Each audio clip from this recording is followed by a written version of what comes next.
My name is Lena Hartley, and I once believed love could heal every wound, until the man I married tried to steal everything my father left me. He stood in court, smiling as he demanded half of my inheritance, not knowing I held the one document that could end his empire of lies. This isn't just a story about betrayal. It's about reclaiming strength from the ruins of trust. Sometimes revenge isn't shouted. It's signed, sealed, and delivered with quiet precision. Where are you watching from? Drop your location in the comments, and don't forget to subscribe for more powerful stories like this. I want half the inheritance your father left you. The sentence sliced through the courtroom like a blade through silence.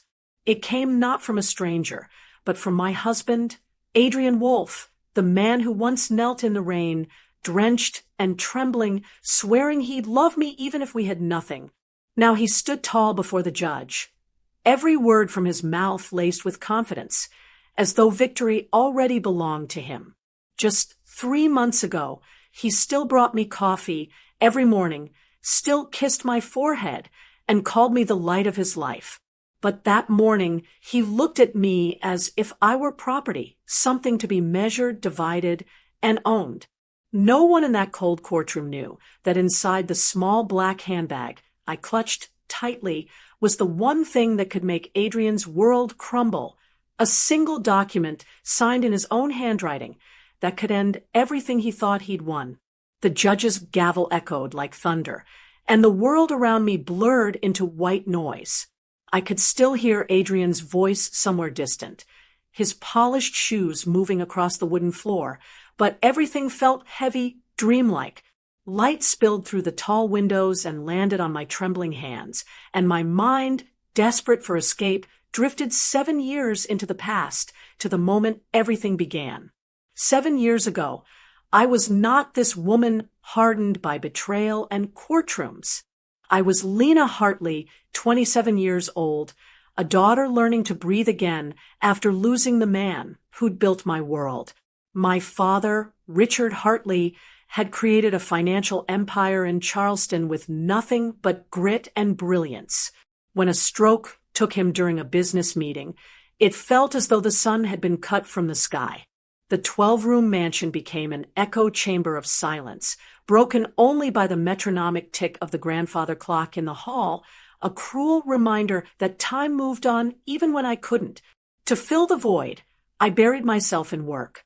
I spent long nights in my father's study, tracing his notes, learning to read balance sheets and contracts that once intimidated me. I taught myself to smile politely in boardrooms where men twice my age questioned my right to lead, and I learned to stand tall even when I felt like falling apart inside. Then, on a chilly October afternoon at a local business conference, he appeared, Adrian. He was late, his shirt slightly untucked, hair messy from the wind, clutching an old recorder. He flashed a disarming smile, one that made the whole noise of the room fade for a moment. "Ever thought about continuing your father's legacy?" he asked with easy charm. I remember laughing softly, saying, "I'm trying, but he'd still do it better." His eyes softened. Most people grieve forever at the doorway of the past. You stepped inside. That takes courage. I didn't know that those words, gentle and warm, would one day be the rope that tied my heart to my undoing. Adrian said he was a freelance journalist who wrote about local entrepreneurs, the quiet dreamers who built things with their hands instead of headlines. He spoke with calm patience, never trying to impress, just listening as though everything I said mattered. He remembered small things, how I drank my coffee black, how I preferred the corner seat by the window, how I always left my cardigan behind. He made me laugh again after months of numbness. Once he said, "I love you not for what you've inherited, but for what you've survived." And I believed him. When I first introduced him to my mother, Diana, she studied him for a long moment before saying softly, "Men who say they don't care about money often say it because they already know someone who has it." I brushed her off, laughing. "Mom, I'm 27, not 18. She only smiled faintly and said, "No one's ever too old to be fooled. Lena." I didn't listen. 10 months later, we married in a small ceremony.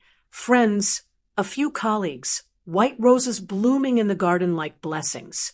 Adrian wore a gray suit with one of those roses pinned to his lapel, the same kind my father used to plant. When he whispered, "He'd be proud of you," tears filled my eyes. That was the last time I cried from happiness. A week before the wedding, my mother asked me to sign a prenuptial agreement, the kind your father would have insisted on. She said.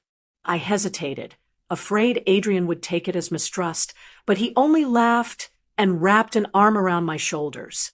"I'll sign anything, as long as it doesn't stop me from waking up next to you." He skimmed through the document and signed without reading, joking, "Love with rules is like coffee without sugar, still drinkable but bitter." I thought he was being romantic. My mother only watched quietly, saying nothing. The first months of our marriage were gentle and calm. Adrian was kind, patient, endlessly supportive. He began publishing economic articles that earned praise for their depth. At social gatherings, people adored him. They'd say, "You're lucky. He was made for you." For a while, I believed it. Then small cracks began to form. He started talking about media investments, new ventures, opportunities that sounded vague but urgent. He traveled often, coming home later each week. When I asked, he smiled and said, "I just want to be worthy of you." The words sounded sweet, but something about them always felt rehearsed. One stormy night, he came home smelling of whiskey, his clothes drenched. He grabbed my hands, repeating over and over that he'd make me proud, that I'd never have to carry my father's legacy alone. I thought it was just drunken affection. I tucked him into bed, then sat by the window watching rain slide down the glass, wondering if love could really survive ambition. I didn't know that night marked the beginning of the end. The next morning, he left a cold breakfast on the table and a short note, meeting with a partner. "Don't wait up." I stared at the note for a long time. Outside, the Charleston sky was gray and endless. I had no idea that everything I believed about our marriage was about to unravel. Now, years later, in this courtroom with Adrian standing across from me, I understood the truth. He had never loved me. He loved what I had. And the worst part was, he always knew how to make me believe. He didn't. My fingers tightened around the metal clasp of my purse. Inside was the signed prenuptial agreement, small but powerful enough to end his empire of lies. The news about my father's trust fund came on a morning so peaceful I almost didn't believe it could change everything. The bank manager's voice trembled over the phone. "Ms. Wolfe, the full transfer from the Hartley Trust has been completed, $2.5 million, plus ownership of Hartley Financial and your family estate." I sat in silence, tears slipping down my cheek, not from greed, but from gratitude. Even in death, my father had given me strength. When I told Adrian, he went quiet for a few seconds. Then his eyes lit up in a way I had never seen before. $2.5 million, he said slowly. "Lena, do you realize what that means? We're rich." I laughed softly, mistaking his awe for excitement. But the brightness in his gaze lingered too long, turning sharp, hungry. Soon after, he hosted a dinner to celebrate, inviting old friends and investors. They drank champagne, laughed, and toasted to our success, while I sat there, smiling faintly, the air around me already heavy with unease. In the weeks that followed, Adrian began talking about investments, a friend's independent film, a new business club, rare vintage cars. Each plan sounded more reckless than the last. When I suggested we consult a financial advisor first, he frowned. "Your money is your husband's money too," he said coldly. "Or do you think you're better than me?" The words hung in the air, sharp and irreversible. From that day forward, something inside him shifted. He stayed out late, came home smelling of alcohol and ego, his smile now hollow. The man who once made me laugh now made me afraid to ask questions. One afternoon, he drove home in a gleaming black vintage car, sunlight glinting off its polished hood. "A gift for us," he said proudly. "Success deserves celebration." I stared at the car. "Success in what, Adrian? We haven't built anything." He laughed, patting my shoulder like a child's. "Relax. You work too hard. Let me handle things for once." Later that night, when I checked the accounts, I found a $62,000 withdrawal to a company I'd never heard of. He brushed it off as an investment in the film project. That was the moment I realized my father's empire wasn't the only thing being drained. My trust was too. Adrian's charm began to crack like old paint. He became restless, always chasing something new, a deal, a connection, a promise of wealth that seemed to shimmer just out of reach. One morning, he told me he'd quit his writing work to find himself again. I knew what that meant. It meant more empty glasses on the table, more business calls that ended in slurred laughter, more money disappearing from accounts that were supposed to stay untouched. I spent my days at Hartley Financial trying to keep the company my father built from collapsing under the weight of my husband's recklessness. When I returned home late, I'd find Adrian sprawled on the couch, a half-finished drink beside him, his eyes distant and bloodshot. Once, without looking up, he said, "Don't you think you're wasting your life, Lena?" I frowned. "Wasting how?" He turned toward me, voice low. "You have money, power, comfort, yet you still work as if you're proving something to a dead man. You don't have to be your father anymore. Let me show you what living actually means." I remember standing there, staring at the man who had once told me I was his piece. "I don't need to be shown how to live," I said quietly. "I just need honesty." He laughed, sharp and bitter. "Honesty doesn't build empires. Money does." He turned back to his glass, and in that moment, I realized how far gone he truly was. Weeks passed in slow decay. The credit card bills stacked higher, new charges from luxury golf clubs and hotels I'd never heard of. I began to notice the faint scent of perfume on his clothes, not mine. One evening, while organizing the study, I found an envelope tucked behind a stack of old magazines. Inside was an unsigned contract for an independent film project, listing me as a silent investor. My name had been forged. My stomach turned cold. That night, when Adrian returned home, I showed him the document. He glanced at it briefly, shrugged, and poured himself another drink. "I knew you'd make it difficult, so I saved us both time," he said. "It's a harmless investment." "Harmless?" I repeated, barely recognizing my own voice. "You use my name to transfer funds without asking." His eyes darkened.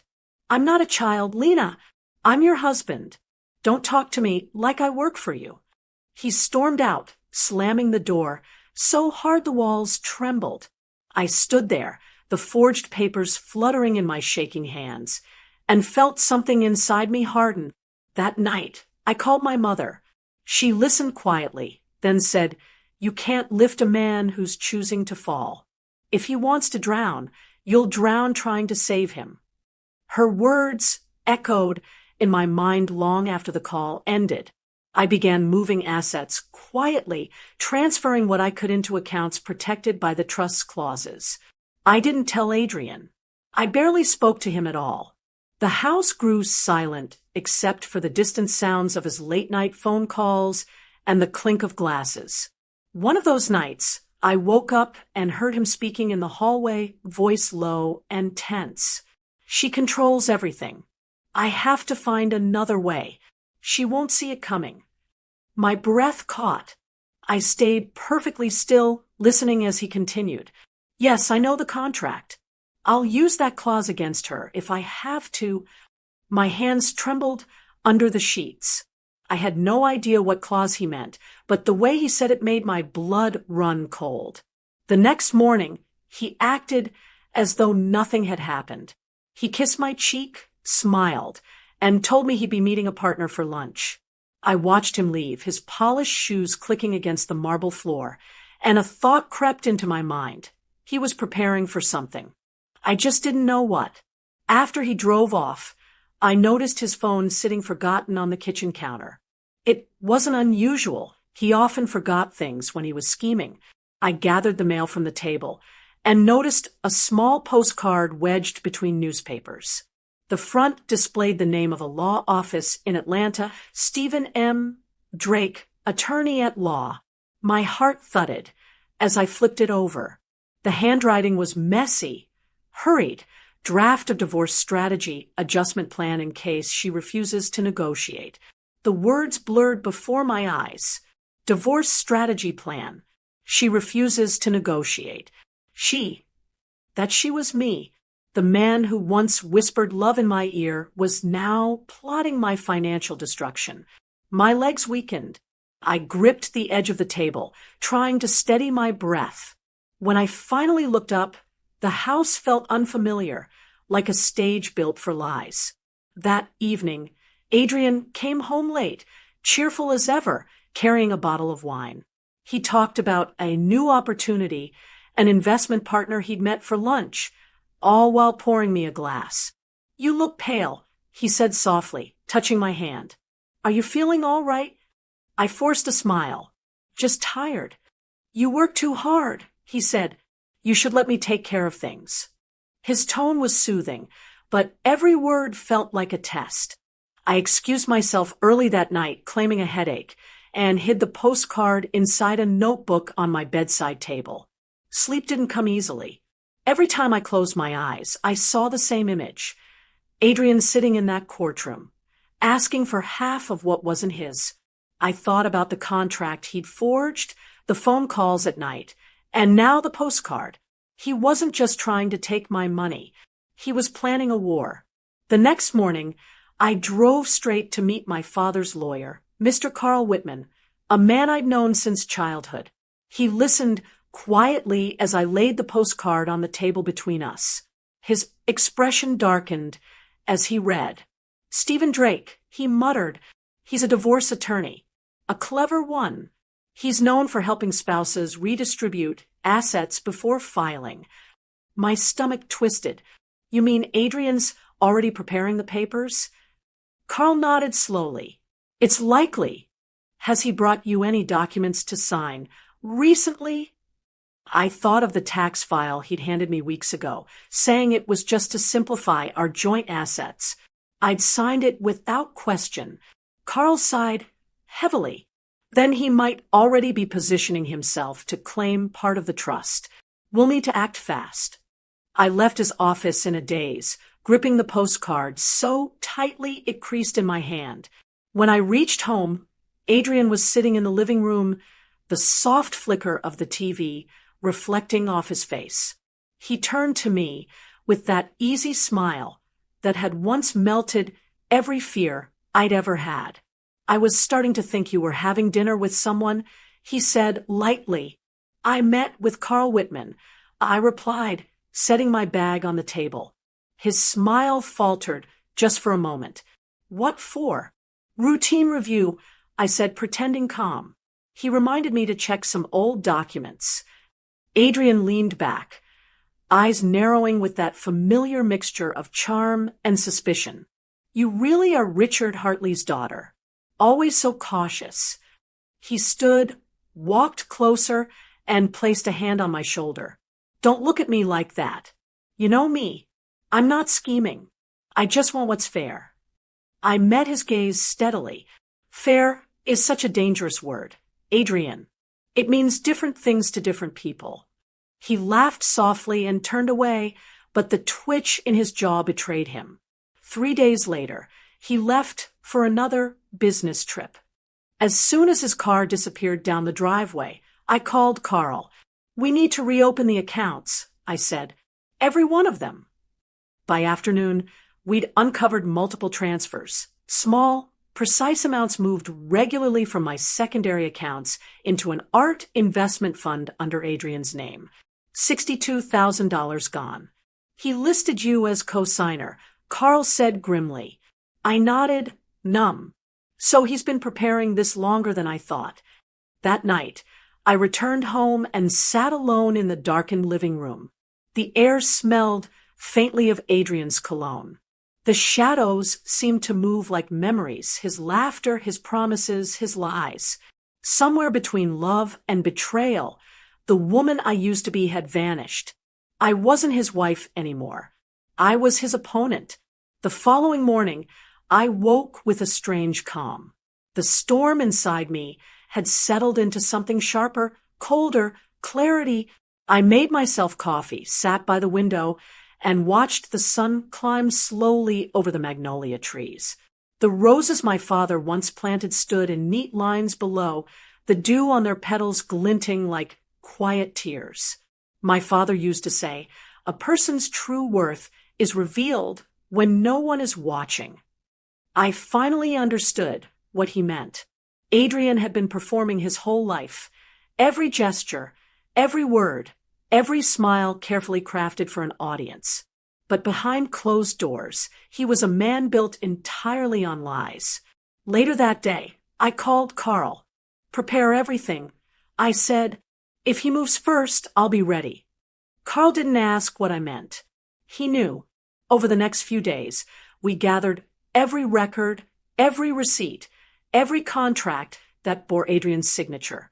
The prenuptial agreement he'd once signed so carelessly years ago now felt like a loaded weapon. I read through it late into the night, tracing the inked curve of his name, the small flourish at the end of his signature. So confident, so certain. He'd thought it meant nothing. He never imagined it would one day decide his ruin. Adrian returned 2 days later, wearing the same charming smile, holding a bouquet of lilies, as though nothing had happened. You've been quiet lately, he said, his tone light, almost teasing. Are we fighting? And I didn't get the memo? I looked at the flowers, then at him.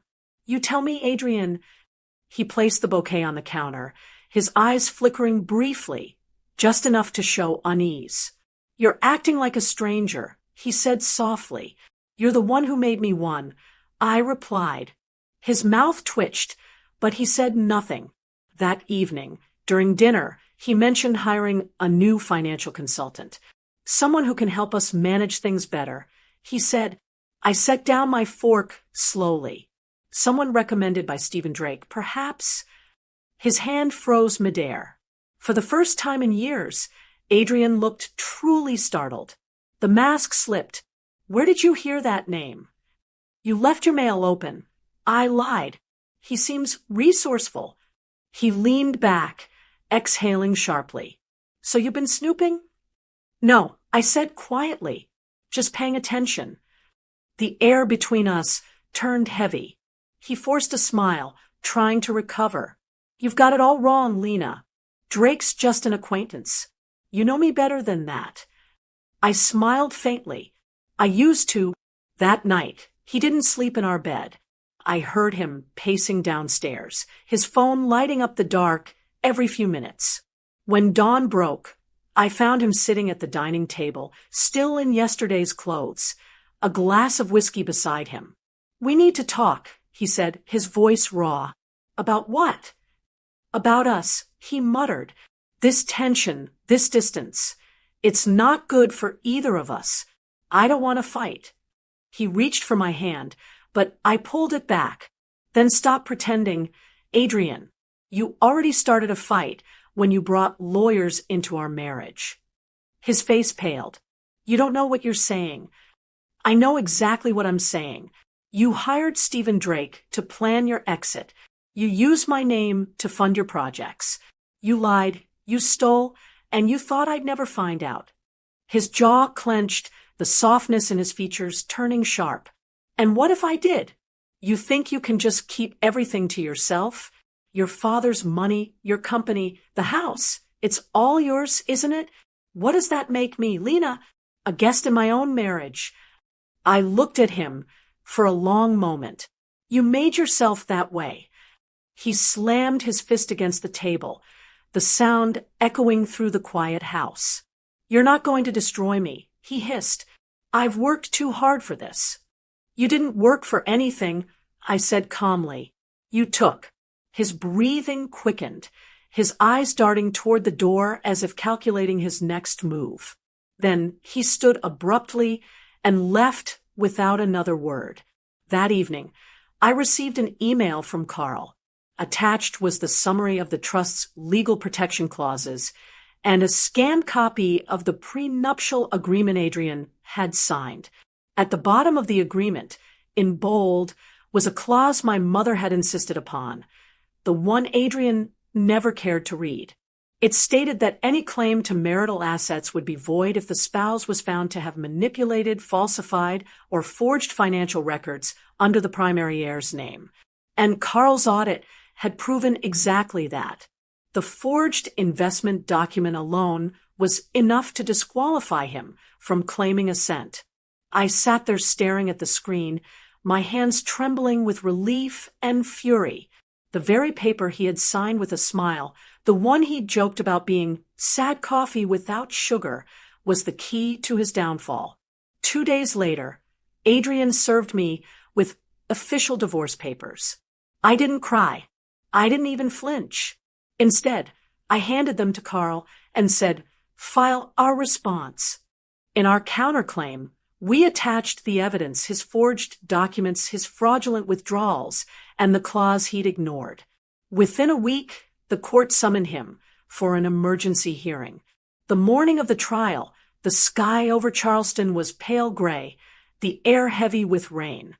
Adrian arrived in a tailored suit, looking every bit the confident man he once pretended to be. He smiled at me as he walked past, as though this were just another game he was destined to win. But when the judge read aloud the terms of the prenuptial agreement, his expression changed.